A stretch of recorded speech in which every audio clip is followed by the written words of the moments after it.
लेकिन पौधों के अंदर भी तो जान होती है, तब मुझसे क्यों खा जाते हैं? वो तड़पता नहीं है, वो रोता नहीं है, चिल्लाता नहीं, जबकि मुर्गी की आंखों में आंसू कई बार आपने देखे होंगे।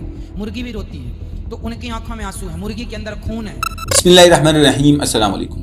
दोस्तों, गाय के गोश्त खाने की हिंदू मजहब में मान्यता पाई जाती है। उसकी वजह ये बताई जाती है कि हिंदू कहते हैं कि कोई भी गोश्त खाया जाए तो उसमें वो तड़पता है, तो उसको मारा जाता है, यानी ब्रूटली उसका कत्ल किया जाता है, तब उसको खाया जाता है। इस वजह से किसी भी गोश्त को या किसी भी मांस को खाने की इजाजत नहीं है। तो आज की वीडियो भी इसी के बारे में, जिसमें एक बच्ची पंडित से सवाल कर रही है कि जब हम जानवर को नहीं काट सकते तो पौधों को भी नहीं काट सकते, क्योंकि उन्हें भी तकलीफ होती है काटते हुए। तो देखिए पंडित का बड़ा ही लॉजिकल जवाब सुनिए। उसके बाद हम आपको दिखाएंगे डॉक्टर जाकिर नाइक साहब इस बारे में पूछा गया और मुसलमान जो बड़ी ब्रूटली कत्ल करके उन्हें खा जाते हैं, तो इसके बारे में बताएं। तो देखिए डॉक्टर जाकिर नाइक साहब ने उसका बड़ी डिटेल से बताया कि सिर्फ जानवर ही नहीं तड़पते बल्कि पौधे भी तड़पते हैं, उनकी आवाज सुनाई नहीं देती। इसके बारे में बता रहे, आइए देखते हैं आज इस वीडियो में। मेरा एक प्रश्न है जी, आप हमेशा कहते हैं कि मांस नहीं खाना चाहिए लेकिन क्योंकि उसके अंदर भी जान होती है, ठीक है, लेकिन पौधों के अंदर भी तो जान होती है, तब मुझसे क्यों खा जाते हैं? क्योंकि वो हमारे खाने के लिए ही बना है ना बेटा। अब देखो मुर्गी, अच्छा मछली और मैं अन्य की तुलना करता हूँ। अब देखिए जो मछली होती है ना, उसे आप पानी से निकालते हैं अपने खाने के लिए तो वो तड़पती है, छटपटाती है। जबकि आप गेहूं को आप चक्की में डालते हैं पीसने के लिए तो वो छटपटाता नहीं है, वो तड़पता नहीं है, वो रोता नहीं है, चिल्लाता नहीं। जबकि मुर्गी की आंखों में आंसू कई बार आपने देखे होंगे। मुर्गी भी रोती है तो उनकी आंखों में आंसू है, मुर्गी के अंदर खून है, मुर्गी के अंदर हड्डी है। मुर्गियों की आप जहाँ भी मांस वांस होता है ना, वहाँ चले जाएंगे तो वहाँ दुर्गंध बहुत ज्यादा होती है। बहुत से गैर मुसलमानों को ये गलत फहमी है कि उनके मज़हब में गोश्त खाना हराम है, और कई हिंदू समझते हैं कि उनके मज़हब में लिखा है कि गोश्त खाना हराम है। और आपने कहा कि हमारे धर्म में गोश्त खाना हराम है। भाई साहब, आपको आपके धर्म का इल्म कम है, इसीलिए मैं कहता हूँ कि हिंदुइज्म जानने के लिए हिंदू की तरफ मत देखिए, हिंदू ग्रंथ का मुताला कीजिए। जब आप हिंदू ग्रंथ का मुताला करते हैं, लिखा है मनुस्मृति में चैप्टर नंबर 5 श्लोक नंबर 30 में, उसमें लिखा है कि ईश्वर ने कुछ जानवर बनाए खाने के लिए और कुछ जानवर को खा जाने के लिए। God has created some animals to eat and some to be eaten. अगर आप उस जानवर को खाते हैं जिन जानवर को खुदा ने बनाया है खा जाने के लिए, तो आप गुनाह नहीं कर रहे। If you are eating the animals who God has created to be eaten, you are not doing a sin. आगे जब पढ़ते लिखा है मनुस्मृति में चैप्टर नंबर 5 में अध्याय नंबर 5 में मंत्र नंबर 40 में कि खुदा ने कुछ जानवर बनाए हैं कुर्बानी के लिए। अगर आप कुर्बानी में जानवर का कत्ल करते हैं तो आप गुनाह नहीं करते। आगे लिखा है मनुस्मृति में चैप्टर नंबर 5 मंत्र नंबर 41 में कि जानवर का कत्ल करना, जो जानवर खाने के लिए बनाए गए हैं वो गुनाह नहीं है। इसी तरीके से कई जगह वेद में लिखा है कि ऋषि गोश्त खाते थे, जानवर को खाते थे। वक्त नहीं है डिटेल में बात करने का, लेकिन अगर आप महाभारत पढ़ेंगे अनुशासन पर्व चैप्टर नंबर 88, इसके अंदर युधिष्ठिर जो पांडव का एक भाई था, वो पूछता है भीष्म से कि हम यज्ञ में पूजा में क्या खाना दे भगवान को, ईश्वर को, ताकि हमारे पुरखों को संतुष्ट मिले। तो भीष्म कहता है युधिष्ठिर से कि आप यज्ञ में अगर भाजी पाला देंगे तो हमारे बाप दादा 1 महीने के लिए खुश रहेंगे। अगर आप मच्छी देंगे 2 महीने के लिए, अगर आप खरगोश देंगे 3 महीने के लिए, अगर गोश्त देंगे तो 4 महीने के लिए, अगर आप बेकन देंगे तो 5 महीने के लिए, अगर परिंदे का गोश्त देंगे तो 6 महीने के लिए, अगर हिरन का गोश्त देंगे तो 7 महीने के लिए। पूरा मेन्यू है, माशाअल्लाह बड़ा मेन्यू है। उसके आगे लिखा है अगर आप गाय देंगे तो पूरे 1 साल के लिए हमारे बाप दादा संतुष्ट रहेंगे, और अगर गेंडा राइनोसरस देंगे तो 20 साल के लिए हमारे बाप दादा खुश रहेंगे। पूरा मेन्यू है। क्या चाहते हैं बोलो? मच्छी, खरगोश, क्या चाहते हैं बोलो? ये आपके ग्रंथ में लिखा है, मेरे ग्रंथ में नहीं। हमारे ग्रंथ में सब चीज खाने की इजाजत नहीं, सिर्फ वो चीज जो हमारे लिए हलाल है। इसी तरीके से बाइबल में भी लिखा है आप गोश्त खा सकते।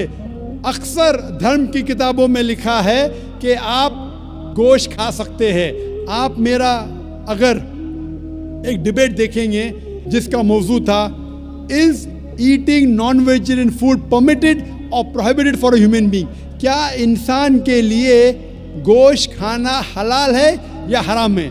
और मैंने डिबेट किया था एक जैन के साथ जिसका नाम था रश्मिबाई झवेरी। वो इंडियन वेजिटेरियन कांग्रेस का सदर था, प्रेसिडेंट था। वो दुनिया भर घूमता है बताने के लिए कि नॉनवेज हराम है, और उसने मुझे चैलेंज किया। मैंने कहा भाई आपस में बैठ के बात करेंगे। नहीं नहीं, पब्लिक में चैलेंज किया, डिबेट करेंगे। मैंने कहा अच्छा आ बेल मुझे मार। तो मैंने कहा ठीक है भाई, पब्लिक में। बोला मैं लोग को लेके आऊँगा। मैं बोला लेके आओ। तो पाटकर हॉल के अंदर 1998 में तकरीबन 10 साल पहले डिबेट किया। वो देखेंगे सारी डिटेल्स है। लेकिन हिंदू मज़हब की किताब में ये लिखने के बाद कि गोश्त खा सकते, फिर भी कुछ हिंदू शाकाहारी क्यों हैं, वेजिटेरियन क्यों है? क्योंकि वो मुतासिर हो रहे थे बाकी फ़लसफ़े के साथ जिसमें कहा गया है नॉन वायलेंस। और कुछ जैन मानते कि ईटिंग नॉन वेज इज़ हराम, इज़ प्रोहिबिटेड। और हम जब पूछते क्यों जानवर का गोश्त खाना हराम है, तो वो कहते हैं कि घास और भाजी पाला के अंदर ज़िंदगी नहीं है, जानवरों में ज़िंदगी है। जब आप कोई ज़िंदगी लेते हैं, किसी का कत्ल करते हराम है। आज साइंस तरक्की करने के बाद पता चलता है कि वेजिटेबल्स में भी जान है, भाजी पाला में भी जान है। तो वो ज़रा अपनी फिलॉसफी को तब्दील करते। ठीक है, हम जानते हैं कि वेजिटेबल्स में जान है, लेकिन वेजिटेबल्स डोंट फील पेन, वो दर्द को महसूस नहीं करते। जानवर दर्द को महसूस करते, इसीलिए वेजिटेबल्स खाना गुनाह नहीं है, जानवर को खाना गुनाह है। अभी साइंस तरक्की करने के बाद हमें पता लगता है कि वेजिटेबल्स को भी दर्द होता है, लेकिन ये दर्द इंसान को सुनाई नहीं देता। वेजिटेबल्स भी अफसोस करते हैं, वेजिटेबल्स भी रोते हैं, लेकिन हमें सुनाई नहीं देता। तो अभी उनका फ़लसफ़ा बदल गया। वो कहते हैं अच्छा ठीक है, हम मानते हैं कि वेजिटेबल्स में जान है, वेजिटेबल्स को दर्द महसूस होता है, लेकिन वेजिटेबल के पास तकरीबन 3 सेंसेस है, जानवर के पास 5 सेंसेस है। इसीलिए जानवरों की जान लेना बड़ा गुनाह है बनिस्बत वेजिटेबल्स की। मैं कहता हूँ सिर्फ डिबेट के तौर पे, argument, for sake of argument, मैं आपकी बात मानता हूँ। क्या वेजिटेबल्स के 3 सेंसेस है और जानवर के 5 सेंसेस है। मैं उस शख्स से सवाल करता हूँ कि मान लो आपका छोटा भाई गूंगा और बहरा पैदा होता है, वो सुन नहीं सकता है, बोल नहीं सकता। जब वो बड़ा होता है तो एक इंसान आपके छोटे भाई का कत्ल करता है, क्या आप जाके जज से कहेंगे मी लॉर्ड इस कातिल को कम सजा दो क्योंकि मेरे भाई के पास 2 सेंसेस कम थे, वो सुन भी नहीं सकता था और बोल भी नहीं सकता था? आप उल्टा कहेंगे मी लॉर्ड जज इस कातिल को डबल पनिशमेंट दो, डबल सजा दो, वो तो मेरा भाई मासूम था, बेचारा सुन भी नहीं सकता था और बोल भी नहीं सकता था। इस्लाम में 2 सेंसेस कम या ज़्यादा के वजह से कोई खाना हराम या हलाल नहीं होता है। जो चीज़ आपके लिए तैयब है वो आप खा सकते हैं। इसी तरीके से कई वजह। लेकिन अगर कोई नॉन मुस्लिम मुझसे ये कहता है कि मैं वेजिटेरियन हूँ, मुझे कोई गिला शिकवा नहीं, आपको नॉनवेज पसंद नहीं है आप मत खाइए, लेकिन कोई नॉन मुस्लिम, कोई गैर मुसलमान, कोई हिंदू मुझसे कहता है कि आप जानवरों का कत्ल करते हैं वो गुनाह है, तो मैं उनसे कहता हूँ इस बात को मैं तस्लीम नहीं करता हूँ। आप अगर गोश्त नहीं खाना चाहते हैं, मैं आपसे खुश हूँ। अगर हिंदुस्तान में सब गैर मुस्लिम गोश्त खाने लगेंगे तो गोश्त का भाव बढ़ जाएगा। तो मुझे कोई गिला शिकवा नहीं अगर गैर मुस्लिम गोश्त नहीं खाते, लेकिन अगर मुझसे कहते हैं कि गोश्त खाना गुनाह है तो मैं ये जवाब देता हूँ। अभी आपको संतुष्ट हो चुका होगा कि साइंस के मुताबिक, आपके मज़हब की किताब के मुताबिक, कुरान के मुताबिक गोश्त खाने की इजाज़त है सारे इंसान को। Hope the answer the question. I hope दोस्तों ये वीडियो आपको पसंद आई होगी। अगर वीडियो पसंद आई तो कमेंट सेक्शन में जरूर लिखिए और ऐसी वीडियोस को देखने के लिए हमारे चैनल को लाइक शेयर सब्सक्राइब करें। इजाजत दीजिए, अल्लाह हाफिज़।